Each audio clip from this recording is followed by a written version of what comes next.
فارسی کا ایک مصرع ہے کہ قدر گوہر شاہ دانت یا بدانت گوہری، ہیرے جواہرات کی قدر و قیمت یا بادشاہوں کو معلوم ہوتی ہے جو ان میں کھیلتے ہیں، اور یا یہ کہ جوہری کو جو ان کا کاروبار کرتا ہے، جانتا ہے، پہچان ہے، پرکھتا ہے۔ عام آدمی کو کیا پتا اس کے ہاتھ پہ اگر کوئی آپ ہیرا رکھ دیں وہ سمجھے شاید کوئی کانچ کا ٹکڑا، اسے اس کے اندر کوئی فرق محسوس نہیں ہوگا۔ قدر گوہر شاہ دانت یا بدانت گوہری، کہ ہیرے جواہرات جو ہیں ان کی قدر و قیمت کا اندازہ یا بادشاہوں کو ہوتا ہے یا جوہری کو ہوتا ہے۔ تو قرآن مجید کا عظمت کا صحیح ادراک یا اللہ کو ہے یا محمد الرسول اللہ کو صلی اللہ علیہ وسلم۔ باقی جو کچھ دنیا دیکھتی ہے وہ تو وہ ظاہر کا ایک پہلو ہے، وہ تاریخی حقائق ہیں جو میں نے آپ کے سامنے رکھے۔ باقی قرآن مجید کی عظمت کا کوئی صحیح ادراک ہو سکتا ہے یا وہ اللہ تعالیٰ کی زبانی اور یا ہوگا محمد الرسول اللہ صلی اللہ علیہ وسلم کے فرامین کی روح سے۔ دیکھیے قرآن مجید کی عظمت یہ کلام ہے، اس کی کلام کی عظمت کا پہلا پہلو ہے متکلم کی عظمت کے اعتبار سے۔ عربی میں کہا جاتا ہے کہ کلام الملوک ملوک الکلام ہے، بادشاہوں کا کلام کلاموں کا بادشاہ ہوتا ہے۔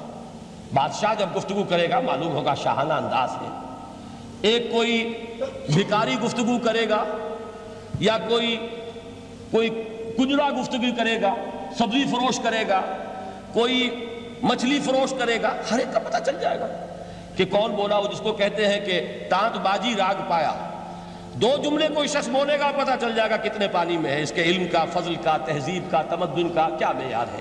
اس لیے کہ کلام جو ہے در حقیقت متکلم کی پوری شخصیت کی عکاسی کرتا ہے، اس کا مقام کیا ہے، اس کا مرتبہ کیا ہے، اس کے ذہن کی بلندی کیا ہے، اس کے فکر کی گہرائی کیا ہے، اس کے افق ذہنی کی وسعت کیا ہے، اس سب کا اندازہ ہوگا کلام سے۔ تو اب یہ کلام ہے اللہ کا۔ معلوم ہوا کہ اللہ کی صفات کا ایک کامل عکس قرآن مجید میں موجود ہے۔ یہ بات سمجھیے، اس کو قرآن نے کس طرح بیان کیا؟ یہ وہ لطیف حقائق ہیں جن کے لیے قرآن مجید تمثیل کا پیرایا اختیار کرتا ہے۔ اب سورہ حشر کی تمثیل کیا ہے؟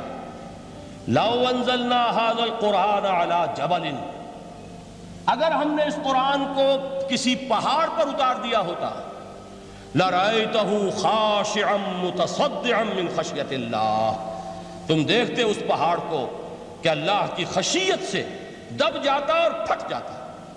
وَتِلْكَ الْأَمْثَالُ نَضْرِبُهَا لِلنَّاسِ لَعَلَّهُمْ يَتَفَكَّرُونَ، اور یہ مثالیں ہیں جو ہم لوگوں کے لیے بیان کرتے ہیں تاکہ وہ تفکر سے کام لیں، غور و فکر کریں۔ اگر میں اور آپ قرآن کی عظمت سے واقف نہیں ہوں گے، اس بات کو نوٹ کر لیجئے، تو میں اور آپ اپنا وقت کیسے صرف کریں گے اس کے لیے؟ انسان کا ایٹیٹیوڈ بڑا یوٹیلیٹیرین ہے، آج کے انسان کا خاص طور پر۔ وہ کسی ایسے ہی کام کے لیے وقت لگائے گا جس میں اس کے لیے فائدہ ہو، اور اس فائدے کی چیز اگر نہیں ہے تو اس کی طرف متوجہ نہیں ہوگا۔ اگر قرآن مجید کی عظمت کا ہمیں ادراک ہو جائے تو ہم اپنا پورا وقت اس کے لیے وقف کر دیں گے، اس کو سمجھیں گے، اس کی گہرائیوں میں غوطہ زنی کریں گے، جیسے اقبال نے کہا کہ قرآن میں ہو غوطہ زن اے مرد مسلمان۔ لیکن اگر یہ کہ اس کی عظمت کا ادراک نہ ہوا تو بس یہ کہ کبھی اتفاق ہو گیا کہ کھول لیا اور اس کو پڑھ لیا، پڑھ بھی لیا بغیر سمجھے، اور اس کا ثواب کسی اور کو پہنچا دیا، وہ آج حصول ثواب بھی نہیں رہا، ایصال ثواب ہی رہ گیا۔ ورنہ یہ کہ بہرحال علامہ اقبال نے جو اس پر پھپتی چست کی ہے کہ بآیا تشترا کارے جزی نیست کہ از یاسین او آسا بمیری، اس قرآن کی عظیم آیات سے اے مسلمان آج تیرا سروکار صرف اتنا رہ گیا ہے کہ کوئی شخص مر رہا ہو، عالم نزع میں ہو، تو اس کو یاسین سنا کر اس کی جان جلدی سے نکال دو، آسانی سے نکل جائے، بس یہ سروکار رہ گیا۔ میں یہ نہیں کہتا کہ نہ پڑھی جائے، حضور نے فرمایا ہے پڑھنی چاہیے، لیکن صرف یہ نہیں ہے اس کا مصرف، یہ تو انسانی زندگی کی رہنما کتاب بن کر نازل ہوئی ہے، اس کے اوپر اس اعتبار سے توجہ تم نہیں کر رہے ہو، بلکہ تمہاری اس کے ساتھ جو ہے دلچسپی صرف اتنی رہ گئی ہے۔ تو پہلی بات یہ کہ یہ سمجھیے کہ قرآن نے یہ تمثیل اختیار کی اپنے عظمت کے بیان کے لیے۔ اگر ہم نے اس قرآن کو پہاڑ پر اتار دیا ہوتا تو تم دیکھتے کہ وہ پھٹ جاتا اور دب جاتا۔ اب اس کو سمجھیے، القرآن یفسر بعضہ بعضا، قرآن کا ایک حصہ دوسرے حصے کی تفسیر کرتا ہے۔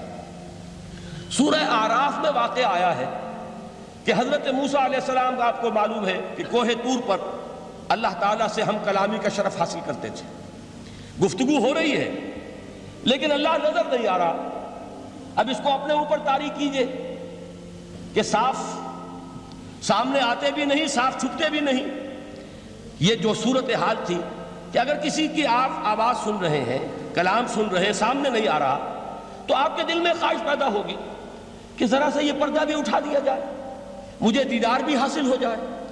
لہذا سورہ اعراف میں ہے، جب کئی بار یہ شرف ہم کلامی حاصل ہوا اللہ سے، تو حضرت موسیٰ علیہ السلام نے بڑی ہمت سے کام لیا، بڑی جرت کی، درخواست کر دی، رب ارینی انظر الیک، یہ جو پردہ بیچ میں حائل کیا ہوا ہے پروردگار، تو میرا شوق دیکھ، میرا اشتیاق دیکھ، تو مجھے ذرا دیدار بھی عطا ہو جائے۔ اس پر کیا بات کہی گئی؟ لن ترانی، موسیٰ تم مجھے ہرگز نہیں دیکھ سکتے، تم اس جسد ظاہری کے ساتھ، اس جسد مادی کے ساتھ، ان عنصری آنکھوں سے میرا دیدار نہیں کر سکتے۔ ولیکن انظر الی الجبل، دیکھو ہم تمہیں ایک مثال دیے دیتے ہیں، ذرا اس پہاڑ کی طرف دیکھو، ہم اپنی ایک تجلی اس پر ڈالیں گے، فَإِنِ اسْتَقَرَّ مَكَانَهُ فَسَوْفَ تَرَانِي، اگر وہ پہاڑ ہماری تجلی کو جھیل جائے، تحمل کر لے، تو تم بھی سوچنا کہ شاید ہمیں دیکھ سکو۔ اس کے بعد ہوا کیا؟ فَلَمَّا تَجَلَّى رَبُّهُ لِلْجَبَلِ جَعَلَهُ دَكًّا وَخَرَّ مُوسَىٰ صَعِقًا، جب اللہ تعالیٰ نے پہاڑ پر اپنی ایک تجلی ڈالی تو وہ پہاڑ جو ہے پھٹ گیا، اور موسیٰ، اب دیکھیے براہ راست تجلی موسیٰ پر نہیں ہے، یہ انڈائریکٹ مشاہدہ ہے تجلی ربانی کا، کہ جو پہاڑ پر ہوئی ہے، اور پہاڑ کی جو کیفیت ہوئی ہے، اس کے مشاہدے سے حضرت موسیٰ بے ہوش ہو کر گر گئے۔ وَصَعِقَ مُوسَىٰ خَرَّ مُوسَىٰ صَعِقًا، یہ ہے وہ مثال جو یہاں دی ہے قرآن کے لیے۔ لَوْ أَنزَلْنَا هَذَا الْقُرْآنَ عَلَىٰ جَبَلٍ لَرَأَيْتَهُ خَاشِعًا مُتَصَدِّعًا مِنْ خَشْيَةِ اللَّهِ، نتیجہ کیا نکلا؟ انفر کیجئے، استدلال، استنتاج، نتیجہ یہ نکلا کہ جو تاثیر تجلی ذات ربانی کی ہے، وہی تاثیر کلام ربانی کی ہے، صرف یہ ہے کہ ہمیں اس کا شعور نہیں، ہمیں اس کا ادراک نہیں۔ یہ بالکل ذات کی تجلی کی جو تاثیر تھی، وہی قرآن خود بیان کر رہا ہے کہ اس کلام ربانی کی بھی۔ اس کو بھی علامہ اقبال نے خوب کہا ہے، فاش گویم آنچ در دل مزمرست، صاف کہہ دیتا ہوں جو کچھ میرے دل میں ہے، این کتابیں نیست چیزیں دیگرست، اسے کتاب نہ سمجھ بیٹھنا قرآن کو، یہ کتاب نہیں ہے، کچھ اور ہے۔ کچھ اور کیا ہے؟ مثل حق پنہاؤ ہم پیداستو، زندہ پائندہ گویاستو، یہ تو جیسے اللہ تعالیٰ کی ذات ہے، مثل حق، ذات حق سبحانہ و تعالیٰ کی طرح یہ زندہ ہے، پائندہ ہے، مثل حق پائندہ گویاستو، یہ جو ہے زندہ ہے، یہ متکلم ہے، کلام نہیں ہے۔ کل صفات ربانیہ جو ہے ظاہر اور باطن، مثل حق پنہا، ظاہر و پنہا، اور حی و قیوم جیسے اللہ کی ذات ہے، وہی صفات اس کلام کی ہیں۔ اور اس کے بعد وہ شعر آیا تھا جو میں پہلے سنا چکا ہوں، چوں بجاں در رفت جاں دیگر شود، جب یہ قرآن کسی انسان کے اندر سرایت کر جاتا ہے، اس کے دل پر نازل ہوتا ہے۔ دیکھیے یہ الفاظ آپ کو کہیں اور نہیں ملیں گے۔ میرے نزدیک جہاں علامہ اقبال اس دور میں قرآن کی عظمت کا سب سے بڑا ثبوت ہے، وہاں عظمت قرآنی کے سب سے زیادہ واقف اور اس کا سب سے زیادہ شعور رکھنے والے بھی علامہ اقبال ہیں۔